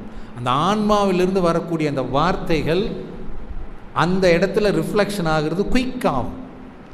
நாம் பேசக்கூடிய வார்த்தைகள் ஆன்மாவில் இல்லை, நான் அப்படி நடக்கலை, பட் வார்த்தைகளில் நான் வார்த்தை ஜாலங்களை சேர்த்து வார்த்தைகளை பேசுகிறேன். கேட்பதற்கு எப்படி இருக்குது? நல்லா இருக்குது, சூப்பராக பேசுகிறாருங்க, 1 மணி நேரம் போனதே தெரியல. ஆனால் அவருடைய வாழ்க்கையை பார்க்கும் பொழுது எப்படி? அதற்கு நேர்முரணாக இருக்கிறது. அப்போ இந்த சப்ஜெக்டை நீங்கள் வெளியில் போன உடனே என்ன ஆயிரும்? மறந்துவிடும், நிற்காது. நல்லா கவனிங்க, நிறைய பேச்சாளர்கள் பேசுகிற பேச்சு அப்போதைக்கு என்னவாக இருக்கும்? சிறப்பாக இருக்கும், நல்லா இருக்குங்க, சூப்பராக இருக்குங்க அப்படின்னு. ஆனால் அதுவே உணர்ந்து ஓதுவார்னு சொல்லுவார் சுவாமிஜி. உணர்ந்து ஓதுவருடைய பேச்சை கேளுங்க, உங்களுக்கு 1 வருஷமாக அது என்ன ஆகிட்டே இருக்கும், காதில் ஒழிச்சிட்டே இருக்கும். இப்படித்தான் மகான்கள் கூறிய வார்த்தைகள் நம்முடைய பாருங்கள், திருவள்ளுவராக இருக்கட்டும், ஆதிசங்கராக இருக்கட்டும், எத்தனையோ 1000 வருஷத்துக்கு முன்னாடி வாழ்ந்தாங்க. இன்றைக்கி அவங்க போயிட்டாலும் அவர்களுடைய கருத்துக்கள் நம்மளிடம் ஒலித்து கொண்டே இருக்கிறது. அப்படி என்றால் என்ன என்றால், அவர்கள் சொன்னதை அவர்கள் என்ன செய்தார்கள்? பின்பற்றினார்கள், ஃபாலோ பண்ணினாங்க. இதையும் சுவாமிஜி இன்னும் கொஞ்சம் ஒரு படி ஏறி சொல்கிறாருங்க. அதாவது இன்ஃபர்மேஷன், கன்ஃபர்மேஷன், டிரான்ஸ்ஃபர்மேஷன் சொல்கிறார். அழகாக சொல்கிறார். இன்ஃபர்மேஷன்னா நீங்கள் சொல்லதை கேட்டுக்கிட்டீங்க, அதை நீங்கள் என்ன பண்ணணும்? கன்ஃபார்ம் பண்ணணும். இவர் சொல்கிறது சரியா கன்ஃபார்ம் பண்ணிக்கிங்க. மற்ற ஒரு சயின்ஸ் வச்சோ இல்லை மற்ற மகான்கள் சொல்கிறது வச்சு நீங்கள் கன்ஃபார்ம் பண்ணுங்கள். கன்ஃபார்ம் பண்ணி, ஓ ஆமாம் இவர் சொல்கிறது உண்மை இருக்குது அப்படின்னு கன்ஃபார்ம் பண்ணுங்கள். அதை என்னவா மாற்றிக்கங்க, உங்களுடையதாக மாற்றிக்கொள்ளுங்கள். அப்பொழுது தான் நீங்கள் மகானாகக்கூடிய வாய்ப்புகள் அதிகம். அப்படி என்றால் அதுக்கு சுவாமிஜி ஒரு வழி சொல்கிறார். இந்த செகண்ட் ஸ்டேஜில் நீங்கள் வாழ்றதுக்கு 2 வழி, அருளையும் பொருளையும் சமமாக போங்கிறார். மகானாகிறதுக்கான வாய்ப்புகள் என்ன கேட்டிங்கன்னா, அது விவேகானந்தர் மற்ற மகான்கள் எல்லாம் சொல்லுவாங்க, அதாவது ஆன்மீகத்துடைய இறுதி கட்டம் இறைநிலையை உணர்வதல்ல. ஆன்மீகத்துடைய இறுதி கட்டம் நிறைய பேர் நினச்சிட்டு இருக்கிறோம். இறைநிலையை உணர்ந்துட்டோம்னா போச்சுங்க, ஆன்மீகத்தோடு அதான் லாஸ்ட், சுத்தவெளி ஃபீல் பண்ணிட்டா போதும், அதுதான் அந்த லாஸ்ட். இல்லை, சாமிஜி மகான்கள் எல்லாம் சொல்லியிருக்காங்க, ஒரு ஆன்மீகத்துடைய இறுதி கட்டம், அவர் ஆன்மீகத்தில் உயர்ந்து விட்டார் அப்படி என்றால் அதற்கு ஒரு வார்த்தை போடுறாங்க. என்ன வார்த்தைங்க? கர்மயோகம். என்ன வார்த்தைங்க? கர்மயோகம். கர்மயோகி. ஒருத்தர் கர்மயோகி, கர்மயோகப்படி அவர் வாழ்க்கையை நடத்தவர் என்றால் அவர் மகான் ஆகிவிட்டார். அவர் தவமே பண்ணலைங்க, வச்சுக்கோங்க, தவமே பண்ணலை, பயிற்சி எடுக்கலை, தவம் பண்ணலை, எந்த ஒரு ஆன்மீகத்துக்கு போகல, ஆனால் அவர் கர்மயோகமாக வாழ்ந்து கொண்டு இருக்கிறார் என்றால் அவர் மகான். நீங்கள் அப்படித்தான் எடுக்கணும். நல்ல ஒரு டெய்லி 1 மணி நேரம் தவம் பண்ணுறாரு, வேணும், தவம் வேணும், நான் இல்லைன்னு சொல்லலைங்க, சாமிஜி வேணுங்கிறார், எல்லாம் வேணும். பட் தவத்துடைய ரிசல்ட் என்னங்க? கர்மயோகம் தான். சாமிஜி சொல்கிறாரு, எல்லா மனிதர்களும் கர்மயோகியாக மாற வேண்டும். சிலருக்கு இயல்பாக அந்த கர்மயோகி வரும், சிலருக்கு அது வராது. அதாவது ஒரு சிலருக்கு இயல்பாக வரும், 10ல் 2 பேர்த்துக்கு இயல்பாக வரும் கர்மயோகம், 8 பேருக்கு வராது. அந்த 8 பேருக்கும் கர்மயோகம் வரணும்னா பயிற்சி, தவம் வேண்டும். பட் தவத்துடைய ரிசல்ட், ஆன்மீகத்துடைய எண்டு, ஒரு மகானுடைய நிலை என்றால் கர்மயோகம். இந்த கர்மயோகம்னா சாதாரணமாக சொல்லுவோம், கர்மம்னா செயலுங்க, யோகம்னா அறநெறின்னு சொல்லுவோம். ஆனால் அதுக்கு சுவாமிஜி நமக்கு என்ன தர்றாருங்க? அருமையாக சில பாயிண்ட்டுகளை சொல்கிறார். இதெல்லாம் நீங்கள் வாழ்க்கையில் கடைபிடித்தீர்கள் அல்லது இயல்பாக வந்தால் நீங்கள் மகானாகி விட்டீர்கள் என்று அர்த்தம். நீங்கள் யார்கிட்டையும் போய் கேட்க வேண்டாம், நான் பேசுகிற சப்ஜெக்ட் நல்லா இருக்கா, நான் மகான் ஆகிட்டேன்னா, எனக்கு நல்ல முகத்தில் தேஜஸ் வருதா, பளீர்னு நிற்குதா, என்னை சுற்றி என்ன இருக்குது, ஒளிவட்டம் தெரியுதா, ஆரோ தெரியுதா, எல்லாம் அந்த ஏதோ ஒரு இன்றைக்கி சயின்ஸ் ஒன்று வந்திருக்குங்களே, இல்லைங்க, அந்த ஆரோவை ஃபோட்டோ எடுக்கிறதுக்கு பேர் என்னங்க? அதுக்கு ஒரு பேர் சொல்லுவாங்க ஐயா, ஏஐங்கய்யா. இல்லை, அந்த நம்மளை சுற்றி இருக்கிற அந்த மேக்னெட்டிக் பவரை ஃபோட்டோ எடுத்து காமிப்பாங்க. நமக்கு எந்த அளவுக்கு அந்த மேக்னெட்டிக் பவர் இருக்குது, அதுக்கு ஒரு சயின்ஸில் ஒரு பேர் இருக்குங்க. கேஸ் என்னங்க? Kirlian photography. Yes, correct. அதில் எடுத்தீங்கன்னா உங்கள் ஆரோ வந்து எத்தனை தூரத்தில் இருக்குதுன்னு சொல்லுவாங்க. அந்த ஆரோ என்ன கலரில் இருந்தால் அந்த நெகட்டிவ் தாட்ஸ் அதிகமாக, பாசிட்டிவ் தாட்ஸ் அதிகமாக, அதுக்கெல்லாம் இங்கே ஒரு சயின்ஸ் இருக்குங்க. உங்கள் ஆரோ கலர் வந்து நல்லா இருந்தால், அந்த கலர் இருந்தால் உங்கள் ஆரோ நல்லா இருக்கும்பாங்க, அந்த கலர் கொஞ்சம் வேறு மாதிரி இருந்தால் மோசம்பாங்க. சிலருக்கு நல்லா தெரியும், சிலர் கம்மியாக இருக்கும். ஸோ அப்போது அதெல்லாம் இருந்தால் மகான்.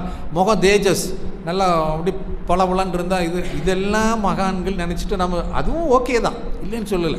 பட் அப்படி இருந்தால், ஆனால் சாமிஜி மகான்கள் எல்லாம் தெளிவாக சொல்கிறாங்க, நம்முடைய வாழ்க்கை முறை எப்படி இருக்கிறதோ அதுதான் கர்மயோகம். அந்த கர்மயோகத்தை சாமிஜி இன்னும் எளிமைப்படுத்தி நமக்கு சொல்கிறார். அப்போ அது இயல்பாக நமக்கு சில பேருக்கு வந்துருங்க. அது சிலருக்கு பிறவியிலேயே வரலாம், சிலருக்கு பயிற்சி செய்த பின்னாடி இயல்பாக வரலாம், சிலருக்கு வரவில்லை என்றால் நாம் அது என்னவா ஆக்கிக்கொள்ள வேண்டும்? இயல்பாக்கி கொள்ள வேண்டும். புரியுதா இல்லைங்களா?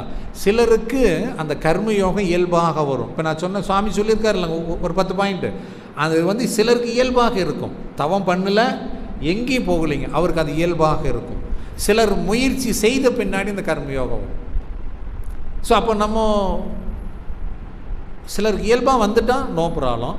பட் நமக்கு வரல, இல்லை நமக்கு இல்லாமல் போகலாம். அப்போ நாம் அதை என்ன பண்ணிக்கணுங்க? வலுக்கட்டாயமாக நம்ம கொஞ்சம் சேர்த்திக்கணுங்க. ஏன்னா சில விஷயங்கள் இயல்பாக வர்றது ஒன்று.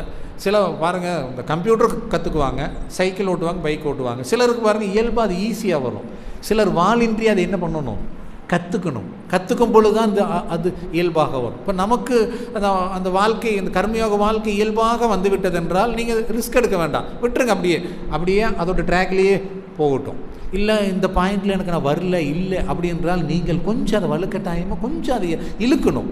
இழுக்கும் பொழுது உங்களுடைய அந்த லைஃப் மனிதன் என்கிற நிலையிலிருந்து மகான் நிலைக்கு போகும். அதைத்தான் சாமிஜி முதல் பாயிண்ட் சொல்கிறார். மாதா பிதா குரு தெய்வம் அரசாங்கம், இந்த 5ஐயும் நம்ம மதிக்கிற குணம் இயல்பாக நம்மிடம் வர வேண்டும். அப்பா அம்மா கிட்ட காசு இருக்குது அதனால் மதிக்கணும், இல்லை சாமிஜி நமக்கு நிறைய ப்ளஸ் பண்ணுறாரு அதனால் மதிக்கணும், இல்லை நோய் வந்தால் கடவுளில் போய் நிற்கணும். இப்போது சில இடங்களில் தமாஷா சொல்லுவாங்க, அதாவது நோய் வந்தால் தூரத்தில் இருக்கிற விநாயகர் கூட நமக்கு என்ன பாருங்க தெரிவார், முருகன் தெரிவார். பழனியில் இருக்கிற முருகன் வந்து நோய் வந்தால் தெரிவார். ஆனால் நோயெல்லாம் போயிடுச்சுன்னா நம்ம நமக்கு வீட்டுக்கு பக்கத்தில் இருக்கிற விநாயகர் முருகன் கண்ணுக்கு தெரிய மாட்டார். புரியுதா இல்லைங்களா? அப்போது ஒரு மாதாவை எப்போ மதிப்போம்? பசி எடுக்கும் பொழுது அப்போ தான் அம்மா ஞாபகம் வரும். ஏதாவது பொருள் வாங்கணுன்னா அப்பா ஞாபகம் வரும். ஏதாவது வாழ்க்கையில் ஒரு கஷ்டம் போய் ஏதோ ஒரு சாமியார்கிட்ட போய் அல்லது கடவுள்கிட்ட போய் வேண்டும்னா அப்போ குருவும் தெய்வமும் தேவைப்படும். இல்லை என்னைக்காவது நம்ம ஒரு கவர்மெண்ட்டில் ஒரு வேலையாகும்னா அரசாங்கம் தெரியும். புரியுதா இல்லைங்களா? பட் இதெல்லாம் சாதாரண மனிதனுடைய வாழ்க்கை. பட் மகான்களுடைய வாழ்க்கை என்றால் இந்த 5ஐயும் நாம் எப்பொழுதும் ஒரே மாதிரியாக மதிக்க வேண்டும். உதவி வருதா இல்லையா, போகுதா இல்லை, இந்த 5 நல்லா இருக்கும் பொழுது நாம் நல்லா இருப்போம். இவங்களுடைய உதவி இல்லாமல் நாம் வாழ்க்கையில் முன்னேற முடியாது. இப்போ இந்த 5ஐயும் அவங்ககிட்ட இருந்து எனக்கு உதவி வருதா இல்லையோ, இவர்களுக்கு நான் துன்பம் கொடுக்க மாட்டேன், இவர்களுக்கு என்னாலான உதவியை செய்வேன். அதாவது எனக்கு ஃபேவராக நடந்தால் இந்த அரசாங்கம் நல்ல அரசாங்கம், எனக்கு ஃபேவர் இல்லாமல் போனால் இந்த அரசாங்கம் கெட்டது. ஆனால் உண்மைன்னு ஒன்று இருக்கா இல்லைங்களா? நியாயம் உண்மைன்னு ஒன்று இருக்குது. இப்போது காமராஜர் பார்த்திங்கன்னா அவர் ஆட்சிக்கு வந்த பின்னாடி ஆப்போசிட் கட்சியில் இருந்த ஒருத்தரை தன்னுடைய பிஏவை மாற்றிக்கிட்டார். தெரியுங்களா? அவருக்கு நேர் ஆப்போசிட்டில் எதிரி கட்சியில் இருந்த ஒருத்தரை இவர் ஆட்சிக்கு வந்த பின்னாடி தன்னுடைய பிஏவை மாற்றிக்கிட்டார். இதுதான் அரசியல் ஒரு நிர்வாக திறமை. இதுதான் மகான். ஏனென்றால் அவர்கிட்ட மக்களுக்கு நல்லது செய்யக்கூடிய திறமை நிறைய இருக்குன்னு அவர் தெரிஞ்சு அவர் எதிர்கட்சியாக இருந்தாலும் தன்னுடைய பிஏவை மாற்றிக்கிட்டார். ஏனென்றால் அவர் எதிர்கட்சி அந்த கட்சி இந்த கட்சின்னு பார்க்கல, என்ன வேணும், மக்களுக்கு நல்லது செய்யும். அதே போல் தான் நாம் இந்த மாதா பிதா குரு தெய்வம் அரசாங்கத்துக்கிட்ட இருந்து எனக்கு ஃபேவராக வருதெல்லாம் வேண்டாம். அவங்க சரியாக இருந்தால் அவங்கள மதிக்கணும், அவங்க சரியாக இல்லைனாலும் மதிக்கணும். இதைத்தான் சாமின்னு சொல்கிறார். அப்போ அப்படி வாழும் பொழுது நம்மளால் இந்த 5 பேர்த்துக்கு என்ன வராதுங்க, துன்பம் வராது. சரி, அடுத்த ஸ்டேஜ் பாருங்கள். இப்போ நீங்கள் பயிற்சியெல்லாம் நல்லா செய்கிறோம், நம்ம பயிற்சியெல்லாம் நல்லா செய்கிறோம், எல்லாம் போகிறோம், வாழ்க்கையில் போகிறோம். ஆனால் முன்னேற்றங்கள் வருவது என்பது தள்ளி தள்ளி போய் ஏதோ சொல்லுவோமா இல்லையா, 2 அடி ஏறுனா சரி, 5 அடி ஏறுனா 5 முளை ஏறுனா 2 முளை சறுக்குதுன்னு. அப்படி என்றால் நாம் செய்யக்கூடிய பயிற்சிகளுடைய பலன் ஏதோ ஒரு ஓட்ட வழியாக போயிட்டுருக்குன்னு அர்த்தம். நம்மளும் உட்காந்து பார்க்குறோம், ஒன்றும் மனவளக்கிலேயே 30 வருஷமாக வர்றோம். நானும் ஏதோ எல்லாம் போனால் ஐயா ஏதோ கேட்டானுக்கோசரம் நான் சொன்னேங்க, 25 வருடமாக மனவளக்கல்லையில் இருக்கிறேன்னு. நீங்கள் அதை வச்சு என்ன எடை போடாதீங்க. ஓ இவர் 25 வருஷமாக இருக்கிறாரு, 30 அதை வச்சு எடை போட வேண்டாம். 25 வருஷமான மனவளக்கில் இருந்தாலும் அந்த பயிற்சியோடைய பலன் ஓட்ட வழியாக போயிட்டே இருந்தால் நான் என்னவா ஆகிருக்க முடியாது, ஒரு திறமையான பேராசிரியராக முடியாது, மனவளக்கலையில் முன்னேற முடியாது. அந்த 5 ஓட்டை என்னங்க, நீங்கள் செய்யக்கூடிய மனவளக்கலை பயிற்சி முன்னேற்றம் வர வேண்டும், சீக்கிரமாக அந்த மனிதன்கிற நிலை விட்டு மகானாக வேண்டும் என்றால் நான் செய்யக்கூடிய பயிற்சியுடைய பலன்கள் வெளியில் போகாமல் இருக்கணும், எனக்குள்ளேயே தங்கிட்டே இருக்கணும், வேஸ்ட் ஆகக்கூடாது. அப்போ எது என்னுடைய 5 வழியில் வேஸ்ட் ஆகுது? 5 அளவு முறை: உணவு, உழைப்பு, உறக்கம், உடலுறவு அல்லது அந்த புலன் எண்ணங்கள், கடைசியாக எண்ணம். இந்த 5 நான் சரியாக இருப்பேன். அதை பற்றியெல்லாம் உங்களுக்கு ஆல்ரெடி சப்ஜெக்டு தெரியும். சரி, அடுத்தது எண்ணம் சொல் செயலால் எப்பொழுதும் நான் பிறருக்கு நல்லதையே செய்வேன். ஏன்னா சிலர் செயலில் செஞ்சால் தான் நல்லதுன்னு நினைக்கிறாங்க. பேச்சில் நல்லவங்களாக பேசினா போதும், மனசுக்குள்ளே எப்படி வேணாலும் இருக்கலான்னு சில பேருடைய எண்ணம் இருக்குங்க. எண்ணம் சொல் செயல் இந்த 3லையும் நான் யாருக்கும் துன்பம் அளிக்க மாட்டேன். அடுத்தது அதான் முதல்ல என்னங்க, 5 பேரை மதிப்பேன். அடுத்தது 5 அளவு முறை காப்பேன். அடுத்தது எண்ணம் சொல் செயலில் நான் சரியாக இருப்பேன். இப்போ எனக்குள்ள இறைவன் என்னவாக இருக்கிறார்? அறிவாக இருக்கிறார். அதே போல மற்ற மனிதர்களிடமும் இறைவன் அறிவாக இருக்கிறார் என்பதை உணருவேன். என்னிடம் அறிவாக இறைவன் இருந்தால் என்னுடைய உடலுக்கும் மனசுக்கு நான் துன்பத்தை அளிக்க மாட்டேன். அதே போல் இன்னொருடமும் இறைவன் அறிவாக இருக்கிறான் என்பதை உணர்ந்து கொண்டு அவர்களுக்கு நான் உணரும் பொழுது தான் அந்த துன்பம் வராத நிலை நமக்கு ஏற்படும். பிறர் உன்னிடம் எவ்வாறு நடந்து கொள்ள வேண்டும் என்று நீ விரும்புகிறாயோ அவ்வாறே நீ அவரிடம் நடந்து கொள்ள வேண்டும் அப்படின்னு இயேசு சொல்கிறார். அப்போ எனக்குள்ள இறைவன் இருக்கிறார்னா அவருக்குள்ளேயும் இறைவன் இருக்கிறார் என்பதை உணர்வேன். அடுத்தது பாருங்க, இப்போ கடமைன்னு கேட்டால் நம்ம என்ன சொல்லுவோம்? இப்போ உங்களுக்கு என்ன கடமை இருக்குன்னு கேட்டால் நம்ம என்ன சொல்லுவோம்? பொதுவாக என்ன சொல்லுவீங்க? உங்களுக்கு கடமை என்ன? இப்போது சின்னவங்கன்னு வச்சுக்கோங்க, சின்ன ஸ்கூல் போகிற பையனுக்கு, காலேஜ் போகிற பையனுக்கு கடமை என்னன்னு கேட்டால் என்ன சொல்லுவான்? படிக்கணும், சரி, மார்க் வாங்கணும், அடுத்து வேலைக்கு போகணும், சம்பாதிக்கணும், அடுத்து கல்யாணம் ஆகிட்டா குடும்ப கடமைகளை பார்க்கணும், அடுத்தது நம்ம குழந்தைகள் கல்யாணம் ஆகிட்டா அதே தான். நீங்கள் ஒன்றும் எக்ஸ்ட்ரா யோசிக்க வேண்டாம், அதே செய்யணும். வேறு ஏதாவது இருக்குல்ல? வாழ்க்கையில் கடமை என்றால் வேறு ஏதாவது இருக்கா? இப்போ உங்கள் பையன் வச்சுக்கோங்க. இப்போ உங்கள் பையன் என்னம்மா? உங்கள் பையன் என்ன? பையனில் பொண்ணுங்களா?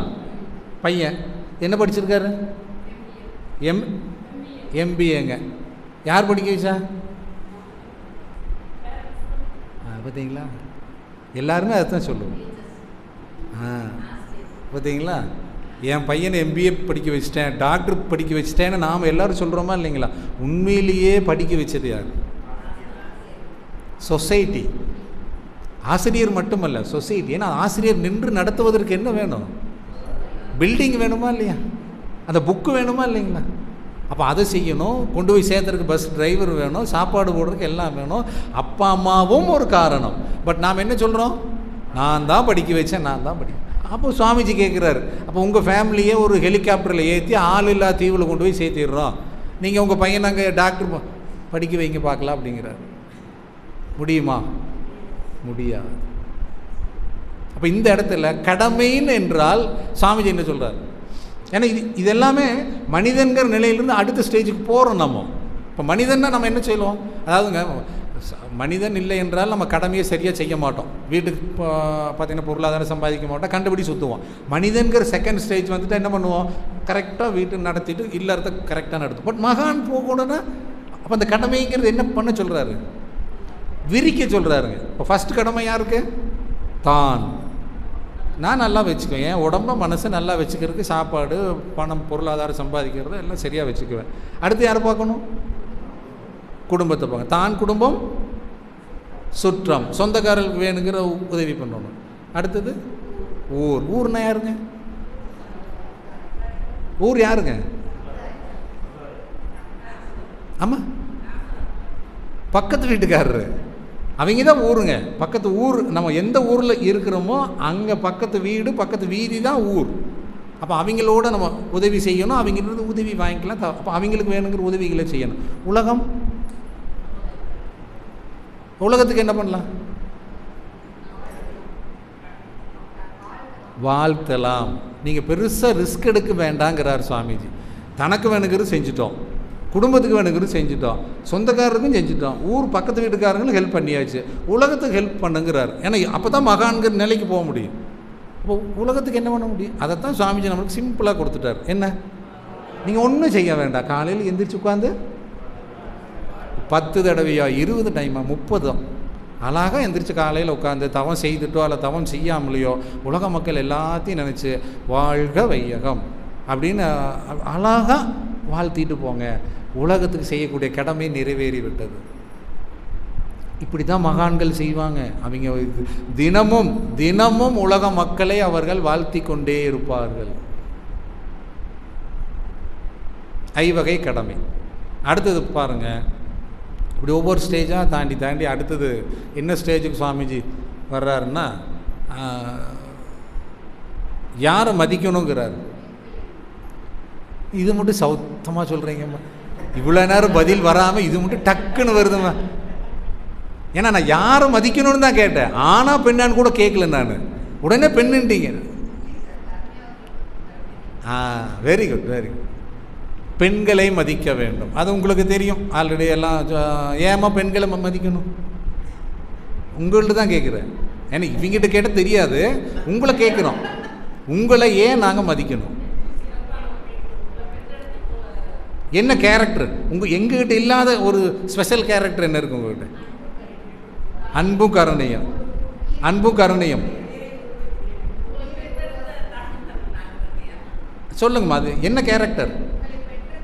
தாய்மை.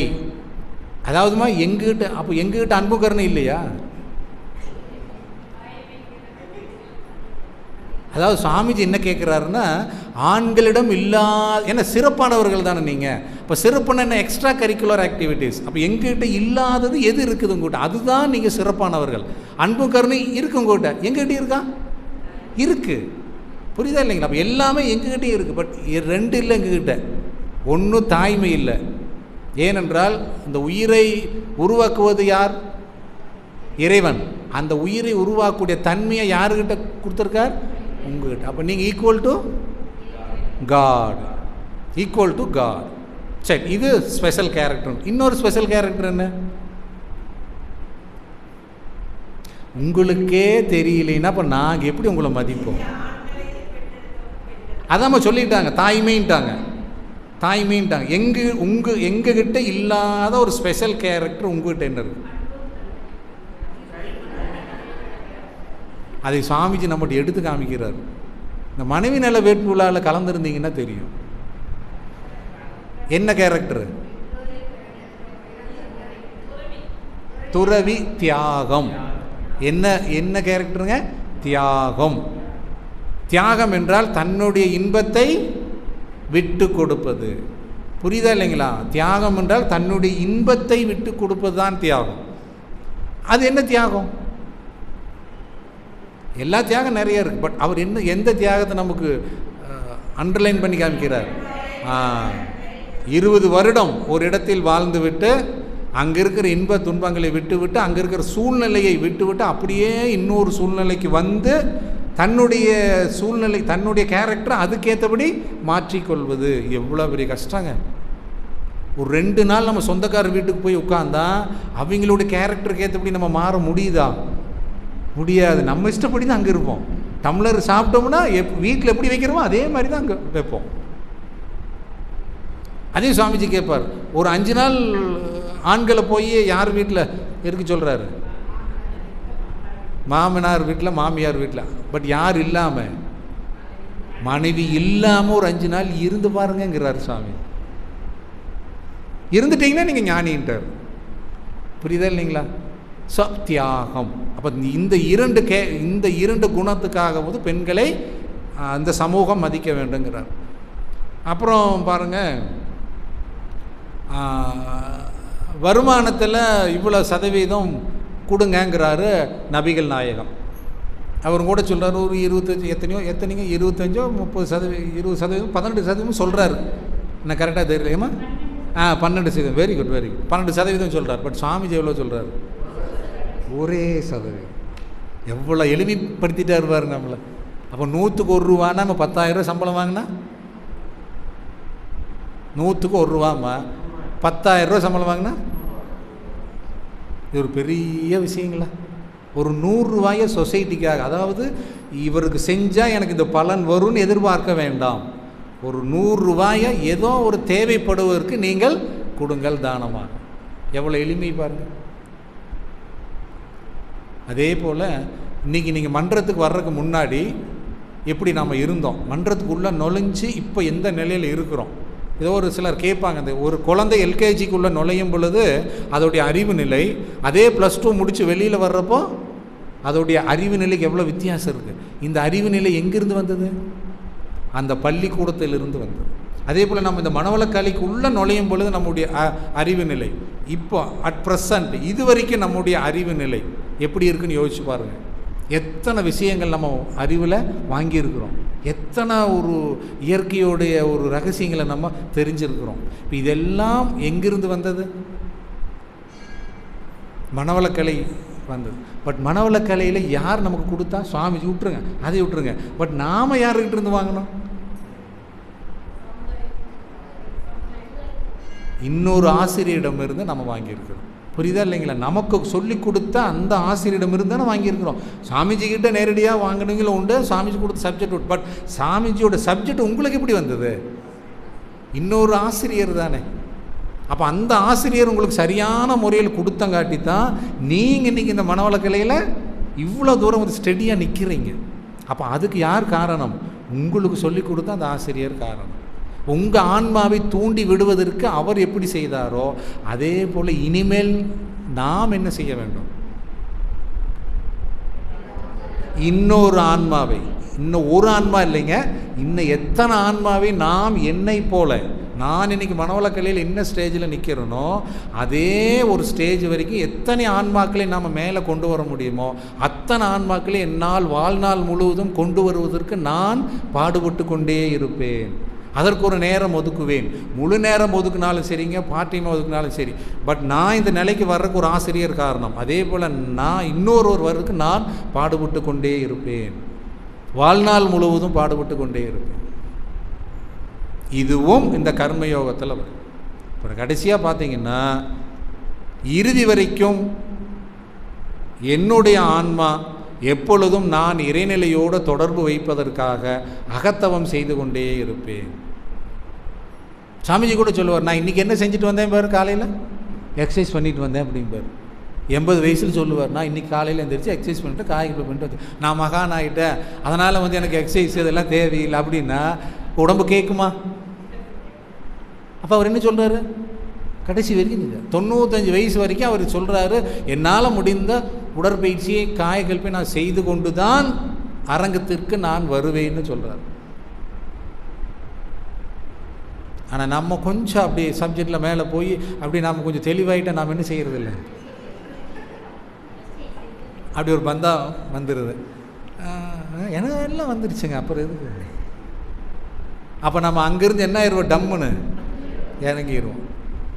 அதனால் நான் வாழ்நாள் முழுவதும் மகான்கிற நிலைக்கு வந்தாலும் இல்லை வாழ்நாள் முழுவதும் என்னுடைய ஆன்மா எப்பொழுதும் உடல் நன்றாக இருக்க வேண்டும் என்றால் செய்து கொண்டே இருப்பேன். இதெல்லாம் எல்லா மகான்களும் செஞ்சாங்க. சாமிஜி மட்டும் இல்லைங்க, எல்லா மகான்களும் இறக்கும் வரை அவர்கள் மகான்களாக வாழ்ந்ததற்கு இதுதான் ரகசியங்கிறாரு சாமிஜி. அப்போ இதை நம்ம ஃபாலோ பண்ணுறது கஷ்டங்களா? ரொம்ப ஈஸிங்க. எல்லாமே நம்ம வாழ்க்கையில் செஞ்சிட்ருக்குறோம். கொஞ்சம் செய்யணும், விட்டுடுறோம். பட் அதை முழுமையாக செய்யுங்கிறார். காட்டுக்கு போய் தவம் பண்ணுங்க, ரொம்ப நேரம் 2 மணி நேரம் தவம் பண்ணுங்க, இத்தனை நேரம் தவம் பண்ணுங்க, ரொம்ப சாப்பிடாதீங்க, எல்லாம் பண்ணுங்கன்னு சுவாமிஜி சொல்லலை. எப்பொழுதும் போலே நீங்கள் வாழ்ந்து கொண்டே இருங்கள். இதையும் கூட கொஞ்சம் என்ன பண்ணிக்கங்க, சேர்த்திட்டே வாங்க. இது கொஞ்சம் கொஞ்சம் சேர்த்த இந்த பிரிவிலேயே நாம் கண்டிப்பாக என்ன ஆக முடியும்? மாற்றம் இல்லை. அன்பு கருணைனா என்னங்க? அன்புன்னு என்ன? அன்புக்கு பாசத்துக்கு என்ன வித்தியாசம்? அறிந்தது சிவம், மலர்ந்தது அன்பும் பாரு. நான் அன்புன்னா என்னங்க? அன்பு பாசத்துக்கு என்ன வித்தியாசம்? நம்மகிட்ட இருக்குது, அன்பு இருக்குது. இப்போ அன்பு பாசத்துக்கு என்ன வித்தியாசம்? சரியான பாயிண்ட்டுமா, அருமையான பாயிண்ட். அதாவது தனக்கு உறவு உள்ளது அவர்களிடம் மட்டும் வைப்பது பாசம், உறவு இல்லாதவர்களிடம் வைப்பது அன்பு. அப்போ ஏற்கனவே அன்பு இருக்குது, என்ன ஆயிடுச்சு? சுருக்கி விட்டது. அப்போ அந்த அன்பு என்ன பண்ணுங்க? விரிச்சா போகாது, தானாக வர வேண்டும். அப்படி தானாக வருவது என்பதுதான் மகான். சரிங்களா? ஸோ அப்போது அன்பும் கருணையும் அப்படிங்கிற ஸ்டேஜில் மகான்கள் கடைசி வரைக்கும் வாழ்ந்தாங்க. நாமளும் கண்டிப்பாக இறுதி வரைக்கும் வாழ முடியும். என்னை 4 பேர் மதிச்சா தான் நான் மகான், என்னை 100 பேர் நான் என் பேச்சை கேட்டால் தான் மகான் அப்படின்னு நினைக்காதீங்க. அப்படியும் சில ஒரு போதை இருக்குது. நான் பேசுனா யாருமே கேட்க மாட்டேங்கிறாங்க, எல்லோரும் நல்லா பேசுகிறாங்க, பேராசிரியர் நல்லா பேசுகிறாங்க, பேச்சு நல்லா வருது, சரி எனக்கு பேச்சு வர மாட்டேங்குது, அப்போ நான் இது இல்லையா? வேண்டவே வேண்டாம். ஏன்னா இங்கே ஒன்று பேசிட்டு அங்கே போய் செய்கிற தப்பை விட வாழ்க்கையை கரெக்டாக வாழ்கிறது தான் மகான்களுடைய வாழ்க்கை. சரிங்களா? தெரிஞ்ச மகான் சுவாமிஜி, தெரியாத மகான்கள் எத்தனையோ பேர். தெரிஞ்ச சித்தர்கள் 18 பேர், தெரியாத சித்தர்கள் ஆயிரக்கணக்கில் இருக்கிறாங்க. ஸோ அது வேண்டாம். அந்த புகழ், அதாவதுமா புகழ் வந்தால் தான் என்னை 4 பேர் என் பேச்சை மதிச்சாதான் நான் மகான், அப்படியும் வேண்டாம். இந்த 10 கர்மயோகம் ஃபாலோ பண்ணிட்டு நான் என்னுடைய வாழ்க்கையில் இருந்தீர்கள் என்றால் நீங்கள் மகான் மகான் மகான். நாம் மகான் மகான். ஏன்னா நீங்கள் சொல்லுவேன் நான் மகானானா நீங்கள் மகான், அது தப்பாக போயிடும். நாம் அனைவரும் மகான்கள். கண்டிப்பாக நடக்கும். அதுக்கான வழிமுறைகள் சாமிஜி அழகாக கொடுத்துட்டாரு. அநேகமாக நம்ம மனிதன்கிற நிலைக்கு வந்திருப்போம், மகான்கிற நிலைக்கு நம்ம சென்று கொண்டு இருப்போம். அதை முழுமையாக கடைபிடித்தீர்கள் என்றால் இறக்குவதற்கு முன்னரே நாம் அந்த நிலையை அனுபவித்து வாழ்வோம். அதுதான் அன்புங்க. நீங்கள் வந்து கலெக்டரை பார்த்தாலும் ஒரே மாதிரி பார்க்கணும், ஒரு சாதாரண கூலி தொழிலாளியை பார்த்தாலும் ஒரே மாதிரி பார்க்கணும். அந்த நிலை உங்களிடம் வந்துவிட்டதென்றால் கண்டிப்பாக நாம் அனைவரும் மகான்கள் தான், அதில் மாற்றமே இல்லை. வாழ்த்துக்கள். வாழ்க வளமுடன், வாழ்க வளமுடன். இத்தோடு இந்த ஒரு அருமையான ஒரு சிந்தனையை, ஒரு வாய்ப்பை நான் நிறைவு செய்து கொள்கிறேன். இதற்கு வாய்ப்பு அளித்த பவானி மன்ற பொறுப்பாளர் ஐயா இருவருக்கும், நிர்வாக அலுவலர்கள் அனைவருக்கும், இவ்வளோ நேரம் என்னுடைய சிந்தனையை பொறுமையாக அமர்ந்து கேட்ட உங்கள் அனைவருக்கும் என்னுடைய நன்றிகளை கூறிக்கொண்டு இந்த சிந்தனையை நிறைவு செய்கிறேன். வாழ்க வளமுடன், வாழ்க வளமுடன், வாழ்க வளமுடன். கடந்த 1 மணி நேரத்துக்கு மேலாக மனிதனும் மகானாகலாங்கிற தலைப்பில் வெகு சிறப்பாக பேசுனாங்க. சீதாராமனை எதை அடிக்கடி சொல்லுவார், தத்துவ விளக்கு பயிற்சிக்கு வந்தால் மகானாகிறதெல்லாம் ரொம்ப ஈஸி அப்படிம்பார். என்னங்க எவ்வளோ சொல்கிறீங்க, நாங்களும் 20 வருஷமாக போராடிட்டு இருக்கிறோம். ஒன்றும் இல்லைம்மா, பெறுவதெல்லாம் பெற்றுகிட்டே இருந்தால் நம்ம மகானாக முடியாது, எல்லாத்தையும் இழக்க தயாராகணும் அப்படிம்பார். இழக்கிறதாம்மா ரொம்ப ஈஸி. சம்பாதிக்கணுன்னா ஒரு 1000 ரூபா 10,000 ரூபா சம்பாதிக்கணுன்னா ரொம்ப நேரம் ஆகும். நான் மன்றத்துக்கு டொனேஷன் 1000 ரூபா தரேன் அப்படின்னு எவ்வளோ நேரம் ஆகுங்க? ஒரே நிமிஷத்தில் கொடுத்துட்டு போயிடலாம், இந்த உதவி இது மன்றத்துக்கு எழுதிக்க அப்படின்னு. 1000 ரூபா சம்பாதிக்கிறதுக்கு ரொம்ப நேரம் ஆகும். அதுமாரி நம்ம இப்போ பெறறதுக்கு தான் ரொம்ப நேரம் ஆகும், இழக்கிறதுனா ரொம்ப ஈஸி. அதனால் எதை இழக்க தயாராக இருங்க, சீக்கிரம் நானே ஆயிடலாம் அப்படிம்பார். அதனால் ஒவ்வொரு நம்மளுக்கு முன்னாடி இருக்கிற சித்தர்களை மகான்களை நினச்சி பார்த்தீங்கன்னா அவங்க எல்லாத்தையும் அவங்களுடைய வாழ்க்கையில் எல்லாத்தையும் என்ன பண்ணியிருக்கிறாங்க, இழந்திருக்கிறாங்க. பொருள், புகழ், அதிகாரம், புலனின்மம் எல்லாத்தையுமே இழந்திருக்கிறாங்க. பொருளை இழந்தார் பட்டினத்தார், ஒரே நிமிஷத்தில் மகான் ஆயிட்டார். பார்த்தீங்களா? புகழை இழந்தார் புத்தர், எனக்கு இந்த அரசவையே வேண்டாம், எனக்கு எந்த புகழும் வேண்டான்ட்டு இழந்தார். ஒரே நிமிஷத்தில் அவர் என்ன பண்ணார், காடு மலை எல்லாம் போய் ஒரே நிமிஷத்தில் போதி மரத்தடியில் இத்தனையும் சிந்திச்சு இழந்தால் தான் நம்ம அந்த நிலையை அடைய முடியும்னு நாணியானார். அதே மாதிரி அதிகாரத்தை பத்திரிகையார் பட்டினத்தாரோடைய சீடர், பட்டினத்தாருக்கு முன்னாடியே நாணி ஆகிட்டார். அந்த அதிகாரமே எனக்கு வேண்டாம், அந்த அரசாங்கமே எனக்கு வேண்டான்ட்டு போனார். புலனின்பம் அருணகிரிநாதர் இந்த புலனின்பத்துக்கு அடிமையாகி உணர்ந்து ஒரே செகண்டில் என்ன பண்ணாருங்க, நாணியானார். அதனால் இழந்தால் மட்டும்தான் நம்ம நாணியாக முடியும் அப்படிங்கிறத நம்ம வாழ்க்கையில் அது அப்படி கஷ்டமான இருந்ததை நம்மளுடைய மகரிஷி 2 லைன்னு சொல்லிட்டார். நட்டத்தை தானேற்று நன்மையை பிறக்களித்து எப்பொழுதும் ஒரு நிமிஷம் கூட தவறாமல் எப்பொழுதும் இன்புற்று வாழ்வார்கள் ஈசன் நிலையை அறிந்தவர்கள் அப்படிங்கிறார். அதனால் என்ன பண்ணுங்க, நஷ்டம் எது வந்தாலும் நாம் ஏற்றுக்கணும். நன்மையை பிறக்களித்துக்கு நம்ம அந்த வாழ்க்கையை நம்ம நடத்திட்டே வரும்போது நம்மளுடைய எண்ணம் சொல் செயலெல்லாம் எப்படி இருக்குங்க, நம்ம மகன் நம்மளுடைய ஆசான் நிலைக்கு நம்ம உணர்வு. எனக்கு மேலே நான் நிற்கிறேன் அப்படின்னா எனக்கு மேலே தோல் மேலே ஏறி நான் பார்க்காத உலகத்தை பாருங்கள்னு சொல்லி கொடுத்தது நம்மளுடைய ஆசான். அந்த வழியில் வந்த நாம் ஐயா 1 மணி நேரமாக சொன்னாங்க, அதே கருத்து தான். நாமளும் அதை கடைப்பிடிச்சி நம்மளும் மனிதனாக வாழனாவது முயற்சி செய்யலாம். அடுத்தது மகானாக ஈஸியாக நம்ம குரு நம்மளை கொண்டு போயிடுவாருங்கிற சொல்லி இந்த வரையில் நம்மளுக்கு இவ்வளவு சிந்தனை விருந்துகளை கொடுத்த ஐயாவை வாழ்த்தி உங்களையும் வாழ்த்தி சிந்தனை விருந்தை நிறைவு செய்து கொள்ளலாம். பேராசிரியர் முருகேசன் ஐயா அவர்கள் வாழ்க வளமுடன். அவர்களுடைய ஆன்மீக தொண்டு வாழ்க வளமுடன். அவர்களுடைய உடல் நலம், பொருள் வளம் வாழ்க வளமுடன். இன்று இந்த சிந்தனை விருந்தில் கலந்து கொண்ட இருபால் மெய் என்பர்கள் அனைவரும் வாழ்க வளமுடன். அவர்களுடைய அன்பு குடும்பம் வாழ்க வளமுடன். அவர்களுடைய ஆன்மீக தொண்டு வாழ்க வளமுடன். உலக நல வாழ்த்து. உலகமெல்லாம் பருவமழை ஒத்தபடி பெய்யட்டும், உழவரெல்லாம் தானியத்தை உவப்புடனே பெருக்கட்டும், பல தொழில்கள் புரிகின்ற பாட்டாளி உயரட்டும். பகுத்துணர்வில் தொகுத்துணர்வு பண்பாட்டை உயர்த்தட்டும். கலகங்கள் போட்டி பகை கடந்தாட்சி நடக்கட்டும். கல்லாமை கடன் வறுமை கலங்கங்கள் மறையட்டும். நலவாழ்வை அளிக்கும் மெய் ஞான ஒளி வீசட்டும். நம் கடமை அறவாழ்வின் நாட்டத்தே சிறக்கட்டும். நம் கடமை அறவாழ்வின் நாட்டத்தே சிறக்கட்டும். நம் கடமை அறவாழ்வின் நாட்டத்தே சிறக்கட்டும். வாழ்க வையகம், வாழ்க வையகம், வாழ்க